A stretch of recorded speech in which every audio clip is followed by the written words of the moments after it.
Veteran White House correspondent Helen Thomas coming under heavy criticism for comments she made at the White House. Listen. Any comments on Israel? We're asking everybody today. Any comments Tell them on to Israel? get the out of Palestine. Ooh. Any better comments?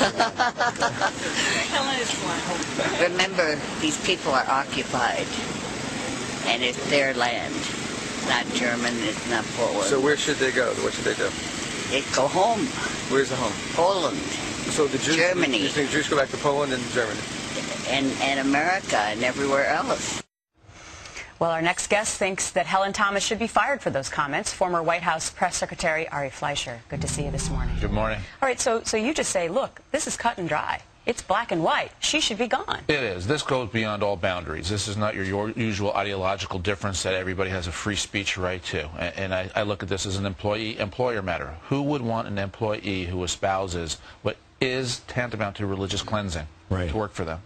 Sure. And so Hearst should do something, at least what, a suspension? My view is her employer should let her go. It's time for Helen Thomas to be let go. Well, she's no longer a correspondent. She's like a commentator anyway. Yeah, Helen is a columnist, and she's entitled, of course, like any columnist, to her opinions. But when you advocate that people need to be separated on the basis of their religion, and that there's a region of the world in which nobody from a certain religion, no Jew, should live, as she calls it, in Palestine, this is a reprehensible problem. This is hatred. This is bigotry. This is prejudice. Who wants somebody like that working for them, is my point. You always knew when you stood behind the podium as White House Press Secretary that Helen Thomas was pro-Palestinian. Absolutely. But you never thought that it crossed over the line into these feelings of being anti-Jewish. Yeah, I think you have to allow people their thoughts. And in her case, her thoughts were that the Palestinians had issues with the Israelis, and she took the side of the Palestinians. She took the side of Yasser Arafat. That's fine. But once you cross the line and go beyond that, and you advocate separation by religion, which is what she has called for, all Jews go home. Get the hell out of Palestine, as she says.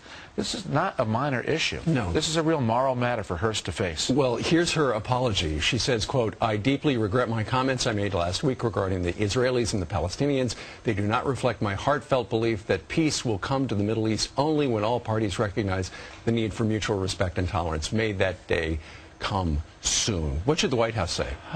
Well, this is hard for the government because the government, by the First Amendment, cannot restrict people's free speech. So I don't view this as a government issue. I view it as a private sector issue. What about the White House Press Correspondents? Well, that's a different group. The White House Correspondents Association has their own call to make about the seating arrangement in the room and whether she is. She's in the front row. She's got the numero uno chair. And she is the only columnist to have a seat at the White House, too, which is a slightly different issue.